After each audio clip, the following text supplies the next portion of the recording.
sans plus tarder, pour introduire mon histoire, elle date à peu près d'une cinquantaine d'années, mais peu importe. C'est l'histoire d'un jeune homme de 20 ans. Il est adhérent, pour lui, c'est sa vie, c'est son contexte. Je ne citerai pas de nom, rien du tout. Hein. Mais vous allez peut-être le trouver. Il est très connu, mais je ne dirai pas son prénom, ni son nom de famille. Donc un jour, ce jeune homme, à l'âge de 20 ans, il était adhérent à un parti politique. On ne va pas faire de politique ce matin. En plus, c'est les élections, deuxième tour. Mais bon, point. Donc en France, ça se passe en France. Et un jour, ce jeune homme de 20 ans, avec la fougue, la rage au ventre, j'espère que vous avez encore la rage pour certaines choses, enfin, pas à l'égard de certaines personnes, hein, c'est ce que, pour certaines choses, quand je dis la rage, et je suis désolé, c'est ma façon de parler, mais il y en a, ils diront le feu, il y en a, ils diront l'envie, il y en a, ils diront, enfin voilà, vous avez vos expressions. Donc, un jour, il saisit l'opportunité. Il devait faire, comme je viens de le faire, une petite annonce devant son... Vous savez qu'il y a la pouponnière, elle est ouverte ce matin. Je crois que la pouponnière est ouverte. Vous pouvez y aller si... Voilà.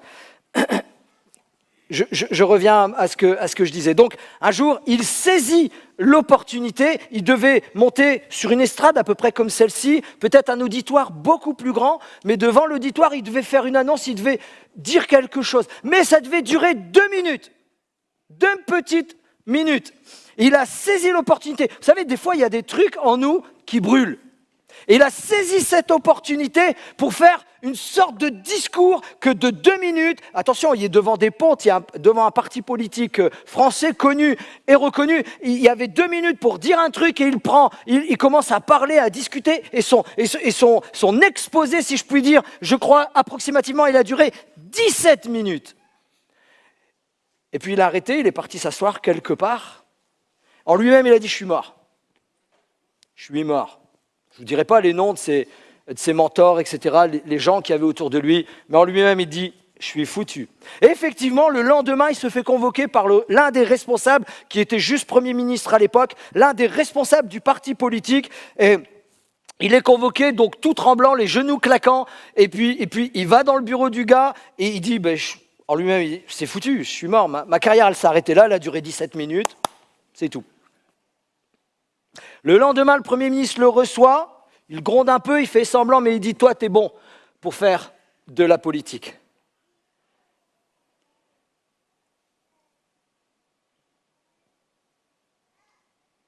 Et puis, il a entendu le conseil, il y a quelque chose qui brûlait en lui, et puis quelques années plus tard, il est devenu président de la République française. Peu importe qui c'est 70, ça s'est passé ces 70 dernières années, trouvez qui est-ce. Pourquoi je dis ça comme ça? Parce que cet homme-là, ce monsieur-là, ce jeune homme-là, à l'âge de 20 ans, je vous l'ai dit, il a saisi une opportunité, mais d'un moment ordinaire pour lui, dans sa vie pour lui, dans un contexte qui avait l'habitude.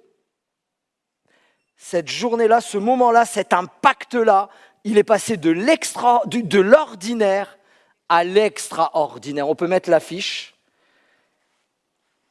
Et c'est ce moment-là qui a changé toute sa vie. Il a saisi une opportunité, et d'un moment ordinaire pour lui, c'est devenu un moment extraordinaire. Et ce matin, c'est ce qu'on va voir ensemble, de l'ordinaire, de tous les jours, du quotidien, de je viens au culte, de je fais ma vie, de je fais dans mon travail, de je suis dans un moment dit normal, je vais aux courses, je vais courir, je fais mon sport, je fais mon travail, je suis avec mes enfants, je fais mon petit déjeuner, je prépare mon repas, je suis à l'église, je suis en un temps de louange, et il y a des moments ordinaires.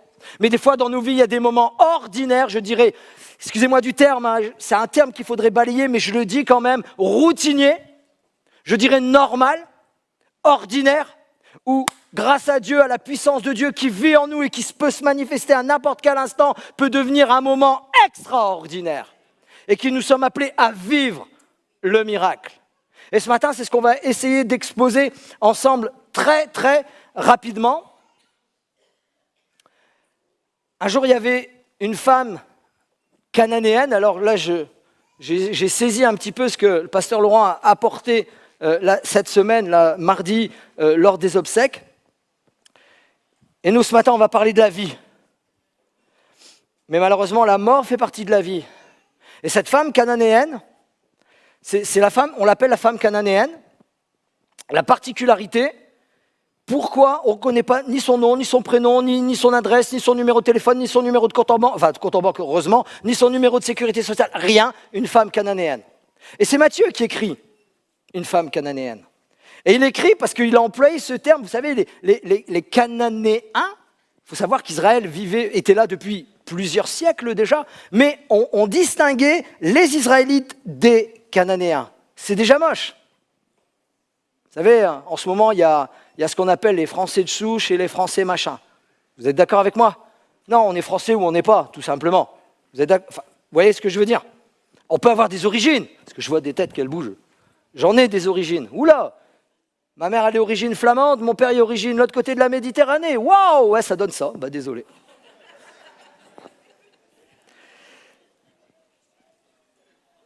Donc Matthieu, il veut souligner que cette femme n'est pas juive. Cela indique à chacun d'entre nous, donc au lecteur, une distance ethnique et religieuse. Ils ne sont pas pareils que nous, là. Mais Matthieu marque cela pour apporter aux Juifs. Il faut savoir que Matthieu, il écrit beaucoup pour les Juifs, on va dire. Et Matthieu indique qu'elle est cananéenne, mais indique le miracle qu'elle a vécu. Malheureusement, dans un contexte de mort, elle a amené son fils, elle allait enterrer son fils. Elle a croisé Jésus, alléluia. Mais Jésus avait toute autre chose à faire. Et souvent on dit, Jésus m'a oublié. Je prie pour les autres, mais moi, Jésus m'a oublié, puis on le garde dans son cœur. Et on vit avec, on sourit, on est là, on est à l'église, on est heureux d'être à l'église, on connecte, et puis on encourage des gens, etc. Mais au fond de nous, là, il y a un truc qui nous frustre, qui nous ronge de l'intérieur, qui nous fait bouillir, mais il y a une chape de béton au-dessus, là.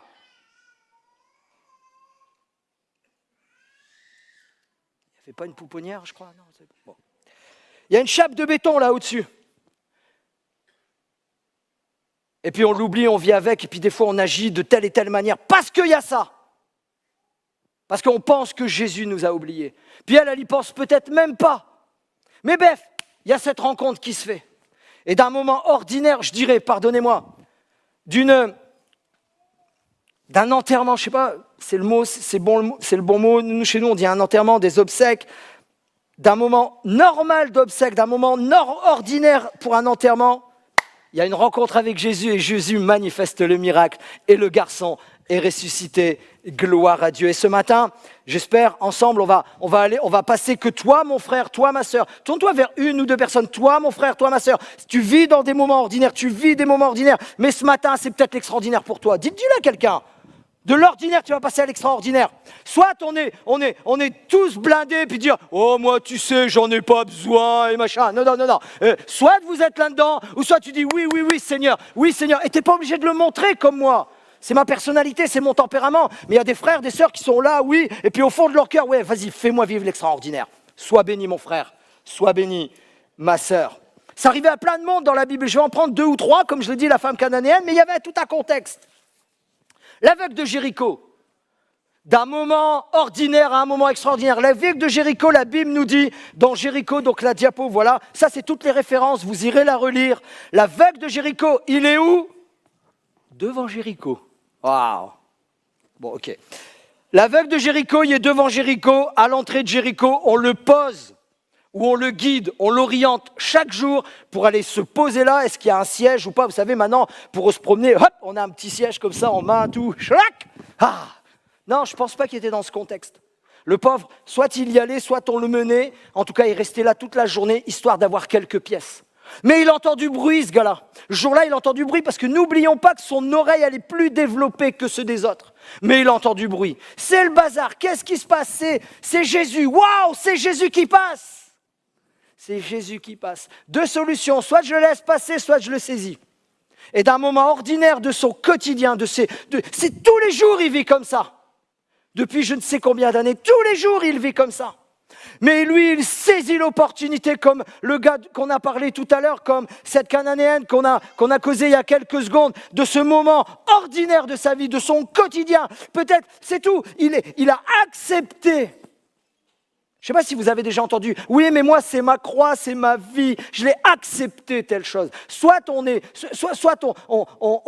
accepte, et puis on marche comme ça toute la vie. Soit on se relève et on se bat contre. On se bat comment? On se bat dans la prière, on se bat dans l'intercession, on se bat dans l'humiliation, on se bat dans la Seigneur, viens changer telle situation, viens changer, viens transformer, viens guérir, viens rétablir. S'il te plaît, fais quelque chose! Et là, ce gars-là, il est assis, il est aveugle, il y a une cécité, il y a un problème, il veut une pièce, il a faim, il veut manger. Et puis on est à toi, ouais, mais c'est Jésus. Waouh! C'est Jésus qui passe. Jésus, fils de David. La Bible nous dit, il fait beaucoup de bruit. Prends les tables et tout. Vous ramenez-moi Jésus, je veux aller à Jésus. Pardonnez-moi, mais la Bible nous dit, c'est les violents qui s'emparent du royaume de Dieu.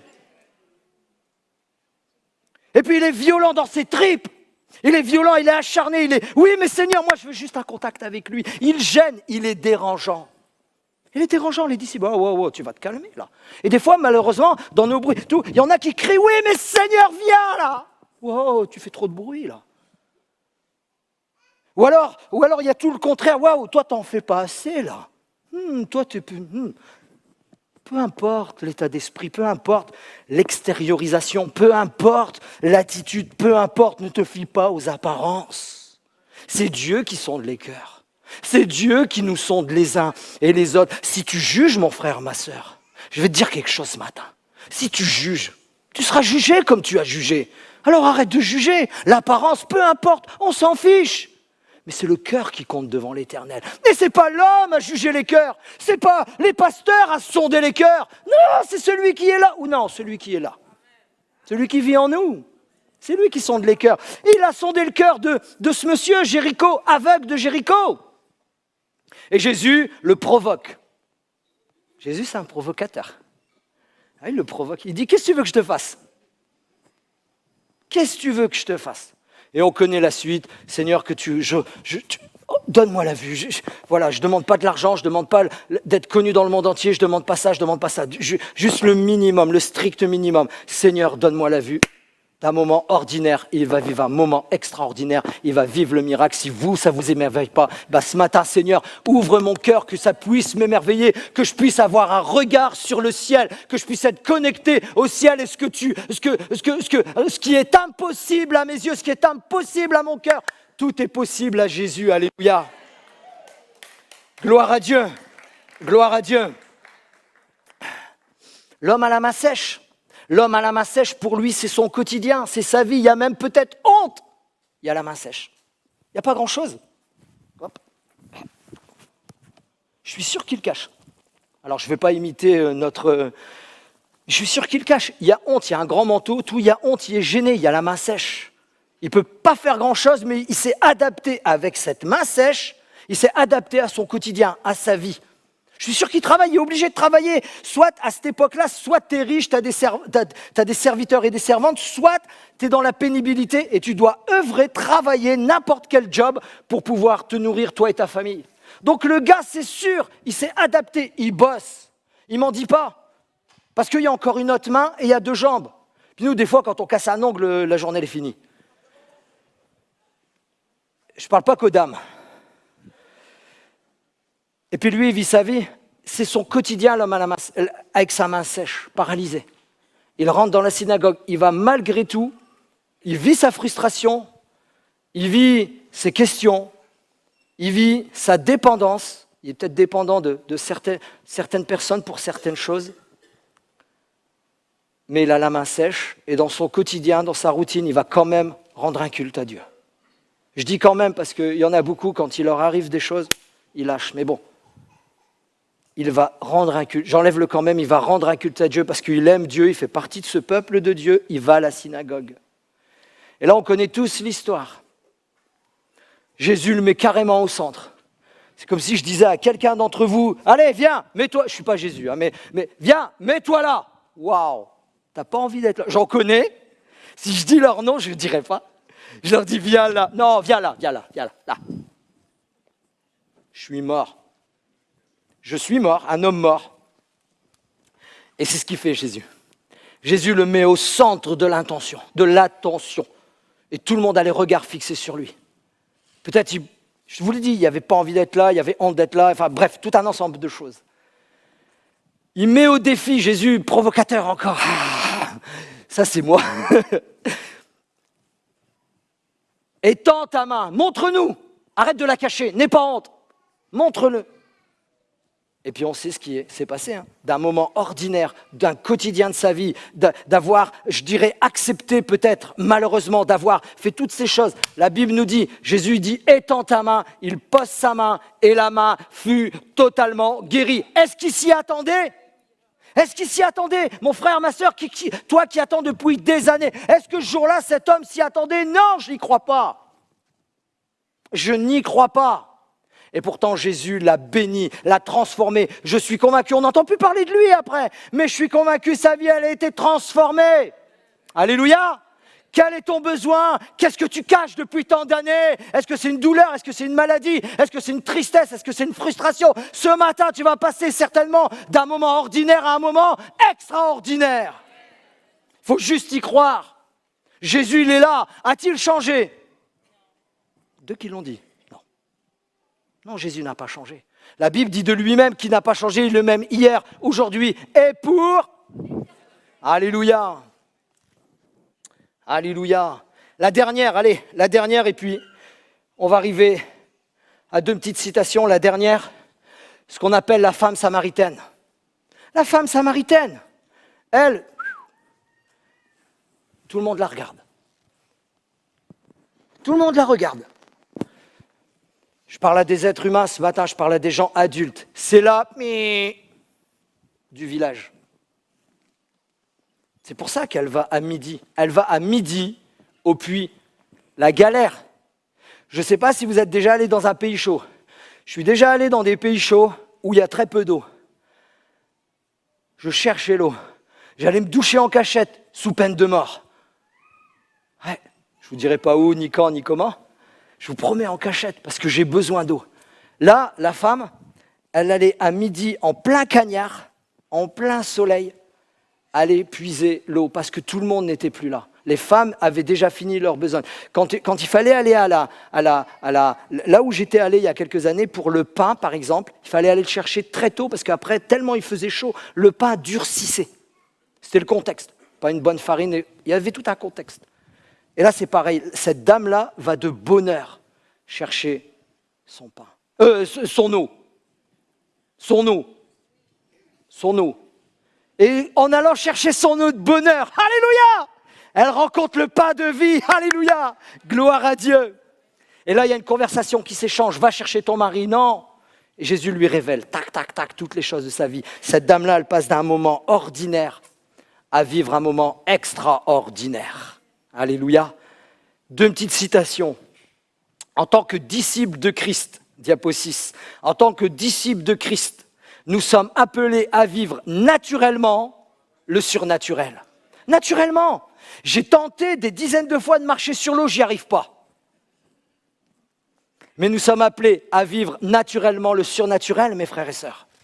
Si on est disciples de Christ. La diapo 7, quelqu'un a dit, la foi en Dieu nous permet d'accéder à sa puissance surnaturelle pour accomplir des choses extraordinaires. Alléluia, extraordinaires. Et j'ai lu quelque part que tout simplement, la personne faisait un petit compte-rendu sur ces choses, les miracles et tout. Il disait, mais au lieu de courir toujours après les miracles, vous savez, il y a des gens, ils courent après les miracles. Et c'est bien, il faut prier pour qu'il y ait l'action de Dieu. Mais courez après Jésus. J'ai lu ça tout à l'heure ou hier, je ne sais plus. Courez après Jésus, courez après celui qui peut faire les miracles. Nous ne trompons pas, nous ne trompons. Allez, c'est bon. Venez à ma place. Vous me regardez. On ne doit pas se tromper de cible. On doit courir après Jésus, qui est celui qui déverse les prodiges et les miracles. Alléluia. Courons après Jésus et des choses se passeront dans nos vies. Alléluia. Courons après Jésus et nous allons être des connexions pour les uns et les autres, des transmetteurs de bénédictions et autres, tout simplement. On peut mettre la diapo 8, s'il vous plaît. Alors, tout simplement, sans plus tarder, voilà, c'est la diapo 8. Nous allons entendre notre sœur Karine Estelle, vas-y, elle boit. Karine Estelle qui va tout simplement nous raconter son témoignage. Elle est passée de l'ordinaire à l'extraordinaire. Est-ce qu'on peut l'encourager, l'accueillir ce matin? Soyez bénis. Bonjour Église Le Phare, je suis ravie d'être avec vous aujourd'hui. Donc je me présente rapidement et puis je vais de suite vous rendre témoignage. Donc je m'appelle Karine Estelle, je vis à Bordeaux avec mon mari Pascal. On est mariés depuis bientôt 22 ans et nous sommes les heureux parents de 2 enfants, Maxime et Clément. Et hier j'étais avec les femmes dans cette église et j'ai eu le privilège de rendre témoignage avec plein de détails qui plaisent aux femmes. Mais ce matin, vu qu'il y a des messieurs, je vais aller droit au but. Et je ne dis pas ça parce que je suis supportrice de l'Olympique de Marseille. Je sais qu'ici, c'est plutôt la section paloise. Et je m'attends à une victoire très bientôt, messieurs, ne vous désespérez pas. Mais ceci étant dit, je suis heureuse de pouvoir vous parler parce que je crois que Jésus parle aux hommes comme aux femmes. Et moi, je vais vous raconter ce que Jésus a fait dans ma vie, ce qu'il a fait d'extraordinaire avec moi qui suis juste une femme ordinaire. En fait, je suis née dans une famille chrétienne. J'ai eu cette chance-là d'être éduquée dans les valeurs bibliques, d'aller à l'église, d'aimer Jésus dès mon plus jeune âge. Enfance très bénie, adolescence bénie. Et je me suis mariée et tout allait bien dans ma vie. Ma vie était simple et j'aimais Dieu, je servais Dieu. Et puis ma maman est tombée gravement malade. Elle avait seulement 46 ans, elle tombe gravement malade. Donc là, c'est première épreuve douloureuse pour moi. On prie pendant des semaines et des semaines, des mois et des mois. Elle avait le cancer des poumons. Et comme on prie, et comme j'ai la foi, et comme moi, j'ai appris que Dieu ne déçoit pas, que ce que Dieu fait est parfait, je m'attends à la guérison. Et je n'envisage qu'une solution, c'est la guérison. Et toute ma famille, d'ailleurs, n'envisage que cette issue-là. Maman va guérir. Sauf qu'au bout de 15 mois de maladie, de 15 mois de prière, d'intercession, ma maman décède. Pour moi, ça a été un coup d'arrêt terrible dans ma foi. Déjà, j'avais une relation particulière avec ma maman, je l'aimais beaucoup, on était très très proches. J'étais toute jeune mariée. Je n'ai pas compris comment Dieu pouvait reprendre ma maman. Elle avait seulement 47 ans. Elle laisse 3 enfants, mon frère avait seulement 20 ans. Ils étaient mariés, elle servait avec mon papa depuis 30 ans. Et elle servait dans l'église, c'était une femme de foi. Et je comprenais pas.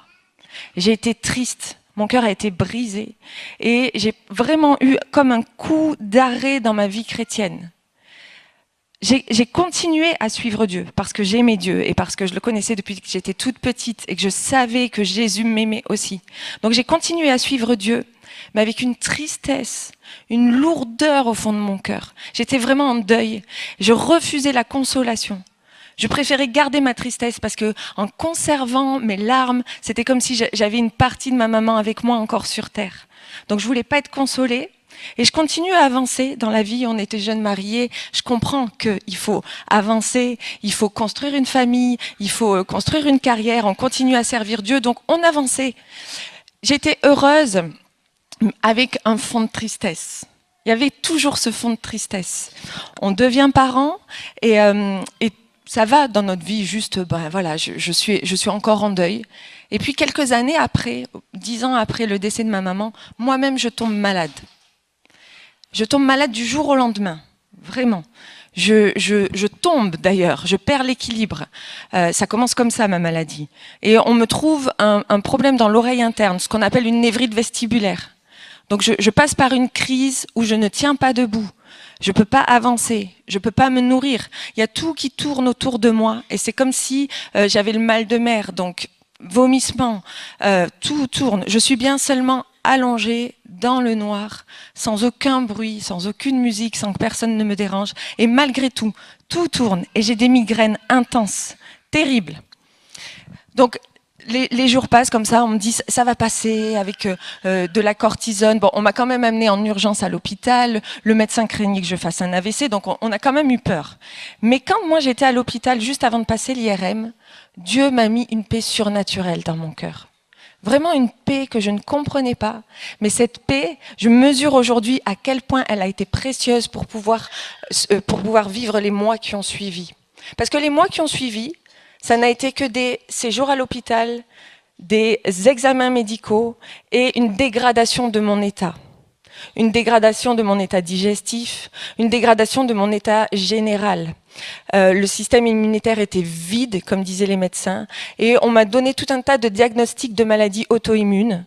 On m'a parlé de sclérose en plaques, on m'a parlé de tumeurs au foie, de tumeurs à l'oreille interne, maladie de Crohn, cancer du cerveau. On me donnait en fait ce genre de diagnostic sans pouvoir me donner de traitement, parce qu'en fait, c'est comme si les médecins ne voulaient pas déclarer la maladie parce qu'il manquait toujours un petit symptôme pour avoir le diagnostic complet. Donc les médecins étaient perdus, puis nous, on était aussi perdus. Parce qu'en fait, on avance comme ça, sans savoir ce que j'ai, mais on voit que je vais de plus en plus mal. Je ne peux plus me nourrir correctement, on me trouve plein d'intolérances alimentaires, donc je me nourris très peu, je perds énormément de poids, je n'ai plus de force, ma vie s'arrête. En gros, ma vie s'arrête pendant de longs mois. Et puis, une lueur d'espoir à un moment donné, parce que je tombe enceinte.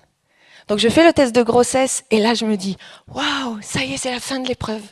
C'est la fin de l'épreuve. Ça paraît dingue, mais comme Dieu est tout puissant, comme Dieu fait des choses extraordinaires, ben, je vais avoir ce bébé, Dieu va me guérir, et tout va redevenir comme avant. Malheureusement, c'est pas ce qui s'est passé. Parce que quelques temps après avoir fait ce test de grossesse, quelques temps après, je fais un arrêt de grossesse, une fausse couche. Sauf que dans mon histoire, c'est ma 3e fausse couche. Donc douloureux pour une femme. Je ne sais pas s'il y a des femmes ici qui ont vécu ça, mais c'est douloureux pour une femme de vivre une fausse couche. Et comme c'est la 3e et que je suis vraiment dans un piteux état, les médecins décident d'explorer encore ce point-là. Et là, on me dit, madame, en fait, vous ne pouvez pas avoir d'enfant. Vous pouvez éventuellement tomber enceinte, mais vous ne pouvez pas mener la grossesse au bout, c'est pas possible avec ce que vous avez.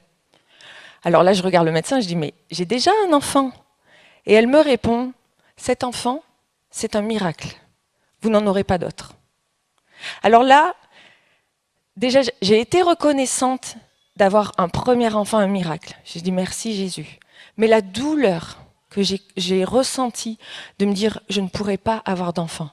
J'étais toute jeune, hein, j'avais 32 ans, enfin je suis encore toute jeune bien sûr, mais je me disais, mais c'est pas possible, je peux pas ne plus avoir d'enfant. J'en veux un, je veux un enfant.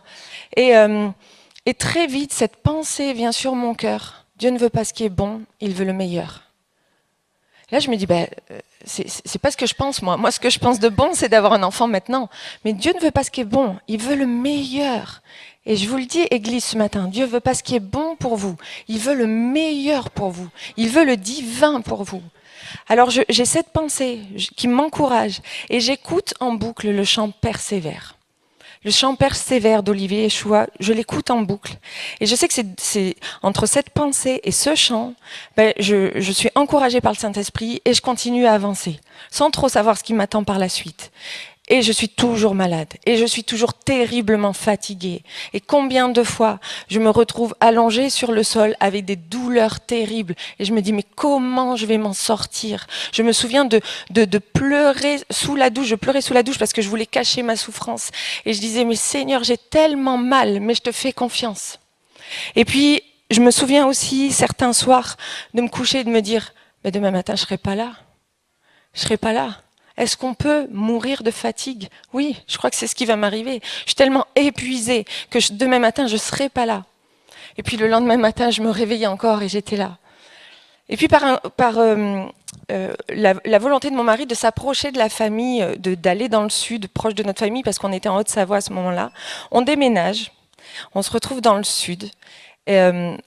À 2 heures de la famille, donc c'est mieux qu'on était à 5-6 heures. Et on se retrouve là, dans une région que je ne connais pas, avec des voisins que je ne connais pas, une église où je connais personne. On est à 15 mois de maladie. Et là, il y a eu comme un arrêt pour moi, comme un stop de me dire, mais qu'est-ce que je vais devenir? Et puis j'en ai marre en fait d'être comme ça. J'en ai marre. J'en ai marre d'être malade. J'en ai marre de souffrir. Ici, je connais personne. Mon mari est au travail. Mon fils est à l'école. Et moi, je suis là, seule, face à mes douleurs, face à ma maladie. Alors, Seigneur, parle-moi.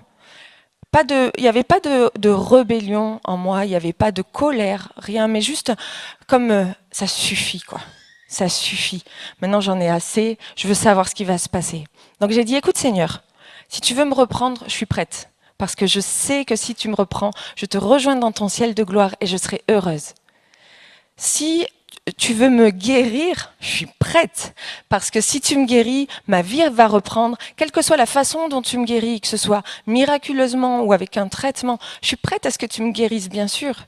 Puis si je dois rester malade, écoute, juste préviens-moi, dis-le-moi, parce que si je dois continuer à vivre comme ça, peut-être je vais adapter ma vie, mais j'ai besoin de savoir.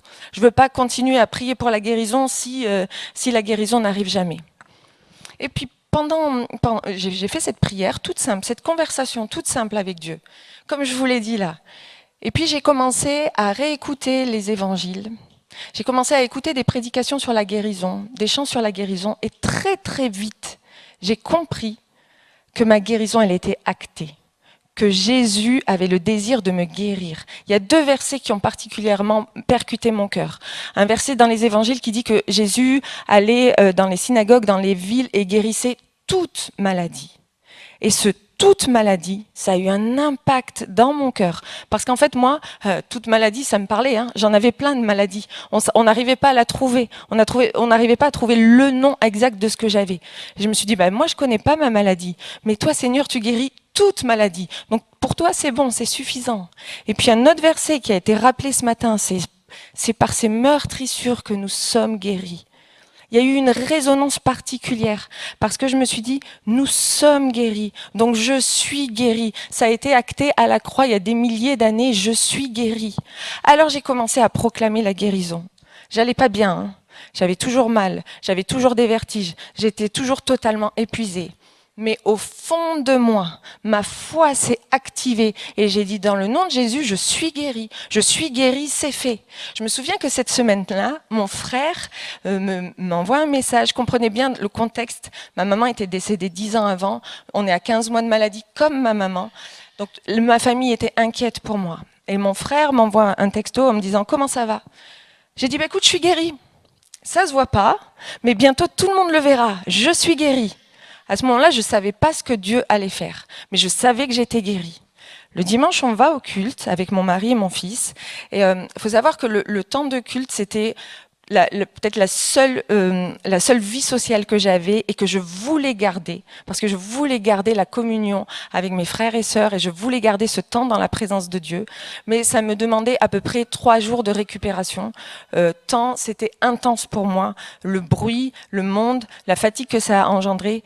Donc, on y allait doucement en voiture, pas de bruit dans la voiture, j'abaissais mon siège, je fermais les yeux pour pas avoir trop de vertige. On va au culte. Et là, il y avait un pasteur qui était invité. Et juste avant de prêcher son message, il dit « J'ai à cœur de prier pour les malades ». Moi, j'ai su que c'était mon moment. Donc, je me lève, mon mari prie pour moi, m'impose les mains. Et il y a eu la présence de Dieu qui était palpable dans l'église. Vraiment, tout le monde priait avec intensité. Et j'ai senti que ce ne serait pas un dimanche comme les autres. J'ai senti que c'était mon rendez-vous avec Dieu.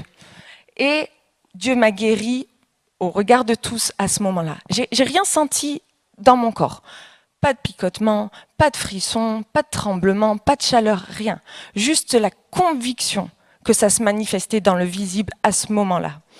Et je me souviens, on s'assoit, on termine le moment de prière, on s'assoit, on se regarde avec mon mari et je lui dis « Je suis guérie. Je suis guérie. » J'ai eu cette conviction forte que j'étais guérie. Ça s'est vérifié tout de suite après. Parce qu'après, on reprend la voiture pour repartir. Comme je vous disais, normalement, c'était les yeux fermés, allongés, pas de musique. Et là, j'étais assise. Je ne m'arrêtais pas de parler, comme si je rattrapais les moments. Donc déjà, mon mari se dit « Oula, il y a quelque chose qui a changé. » On va au restaurant, parce que moi, j'ai demandé à aller au restaurant pour fêter la guérison. On arrive au restaurant et là, pour le restaurant, on y allait quelques fois et c'était très très compliqué. Je devais demander juste du riz, enfin c'était comme j'avais un régime alimentaire hyper strict. Et là, on voit la carte et mon mari me dit « Mais qu'est-ce que tu vas faire ?» J'ai dit « Mais moi, je suis guérie, je mange !» Alors, là, je redonne les détails parce que j'aime trop ce moment, je me rappellerai toute ma vie. J'ai commandé un méga burger avec double steak, la galette de pommes de terre, le cheddar qui dégouline. Et puis, je me suis pas arrêtée là. J'ai pris le dessert, énorme dessert, le brownie au chocolat, les boules de glace par-dessus, la chantilly et la cerise confite qui va dessus. Et j'ai tout mangé. Et j'ai eu aucune douleur. Donc là, on a commencé à voir dans le visible que la guérison était arrivée. Ensuite, on est... Amen, merci Seigneur.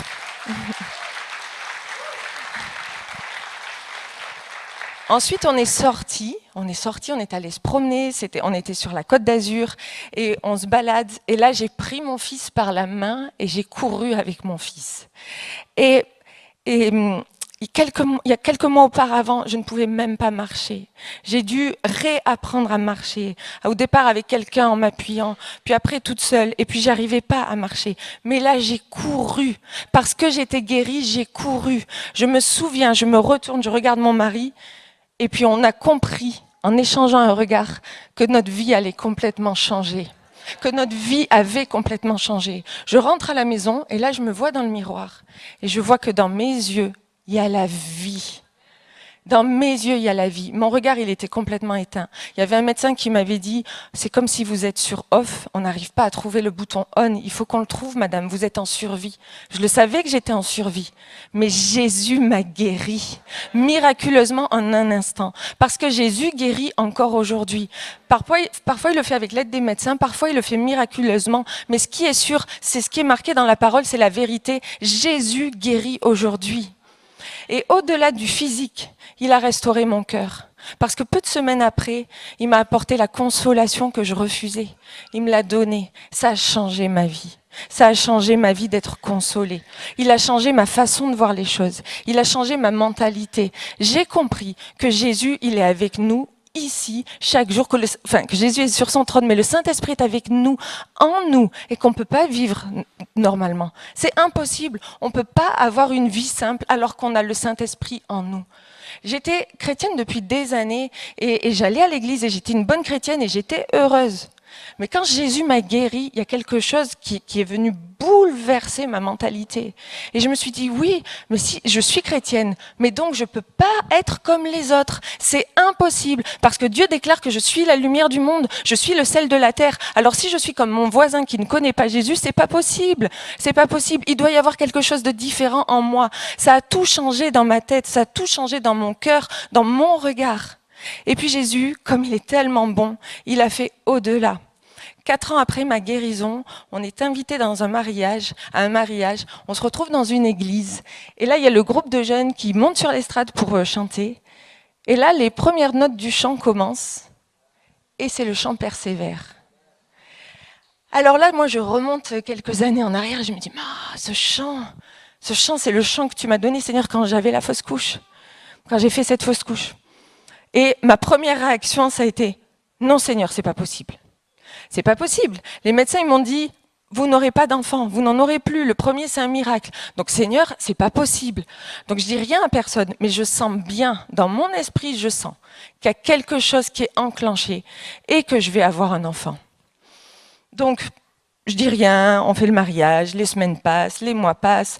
Sauf que moi, je commence à être bien fatiguée, à avoir des nausées, et puis je me sens pas très très bien. Donc, je fais un test de grossesse.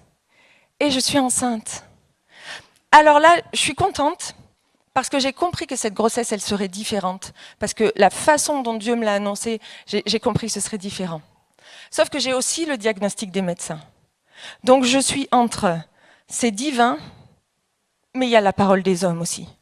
Et c'est comme si j'oscillais entre le doute et la foi et le doute. Certains jours, j'étais dans la foi, certains jours, j'étais dans le doute. Et c'était un peu terrible pour moi.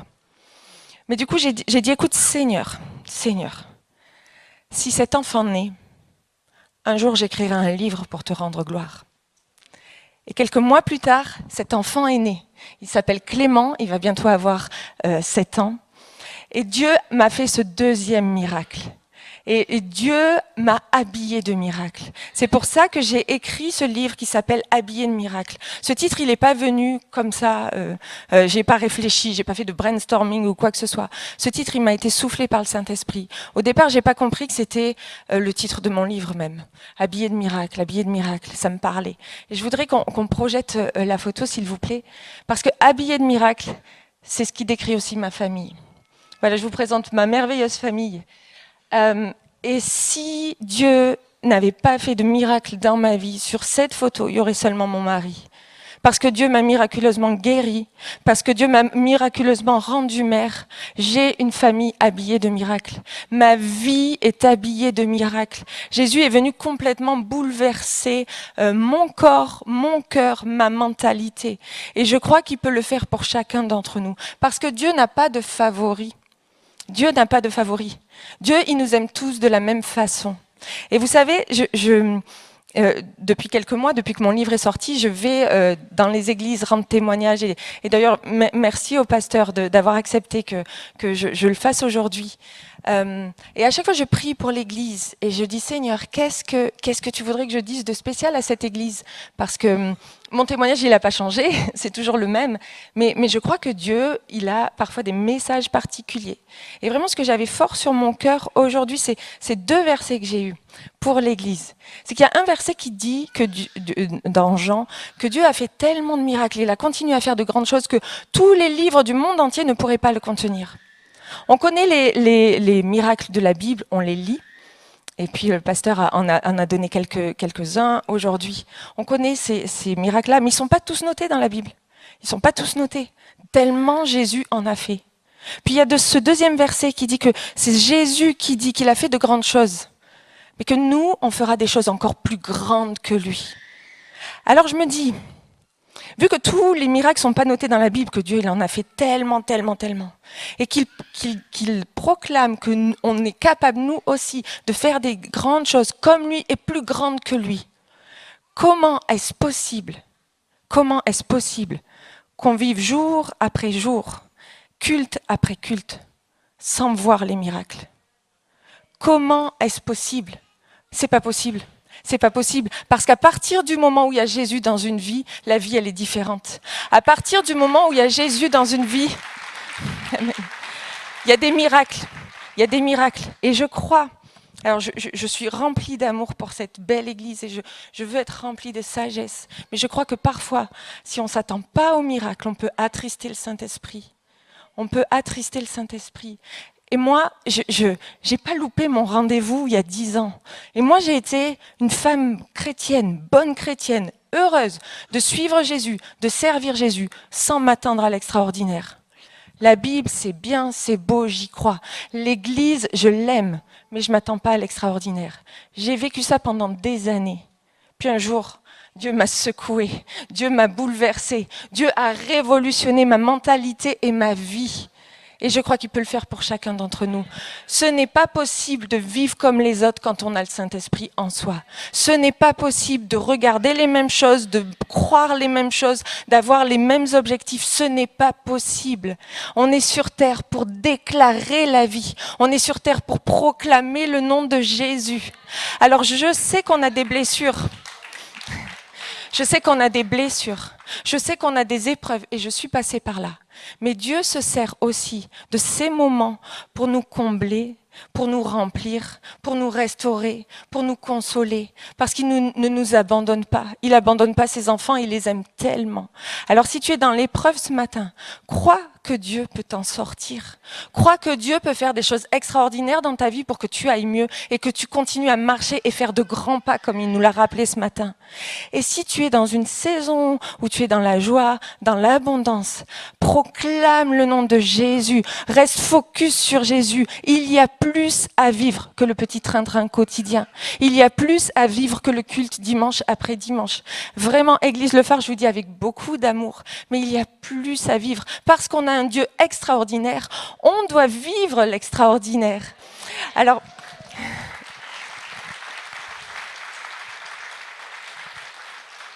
Alors, on va maintenant écouter un chant, parce que il y a un chant qui a été écrit avec Ben Morin et mon mari. Ils ont écrit les paroles de ce chant qui est inspiré du livre Habillé de miracles. Ce chant, c'est ma vie.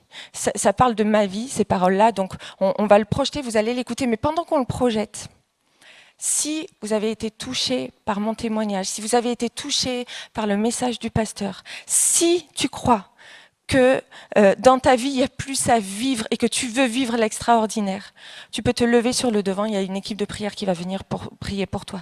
Si tu as besoin de guérison physique et que tu crois que celui qui ne change pas guérit encore miraculeusement aujourd'hui, lève-toi et viens sur le devant, on va prier pour toi. Si tu as besoin d'une guérison dans ton cœur, dans ta mentalité, lève-toi, Jésus va guérir ton cœur. Si tu as des blessures tellement profondes qui t'emprisonnent, lève-toi, parce que Jésus, il est venu pour te libérer, pour que tu aies la vie en abondance.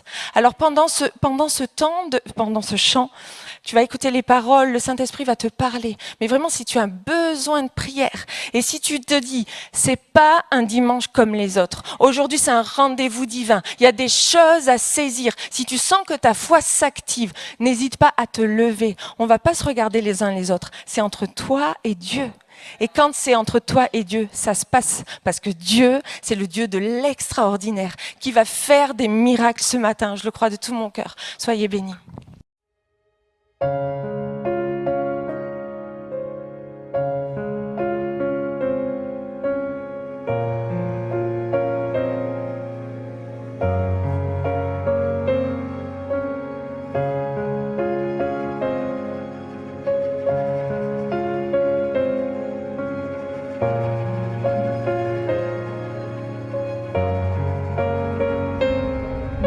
Le vent qui passe est léger, tout est calme, mon âme est apaisée.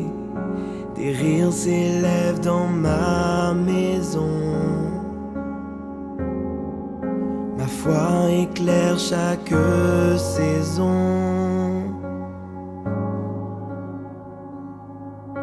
Soudain la tempête frappe et tout me glace. La nuit vient prendre la place, tout devient sombre ici-bas. Je tombe, tout se brise en moi. Oui, malgré la douleur, et quand je perds espoir, donne-moi la force de t'apercevoir. Tu écris mon histoire et je sais que tu veilles sur moi. Revêtu de ta lumière, habillé de miracles.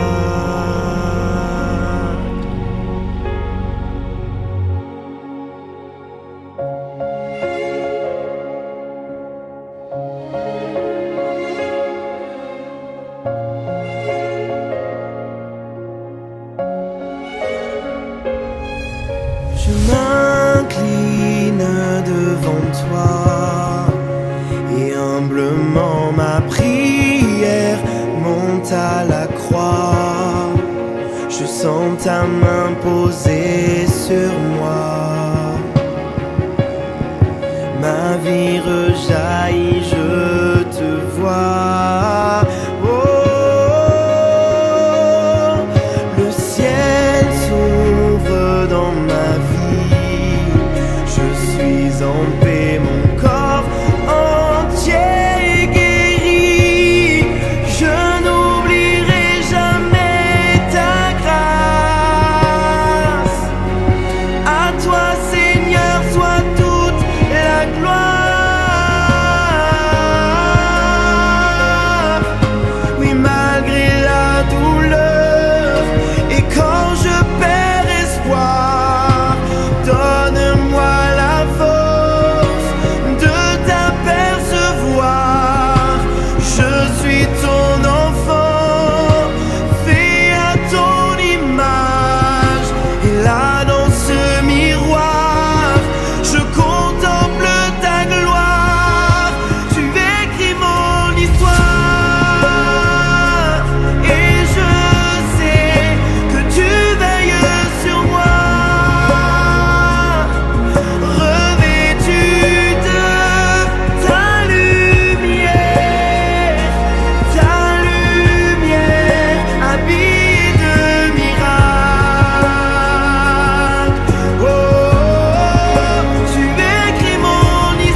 et je sais que tu veilles sur moi. Revêtu de ta lumière, habillé de miracles.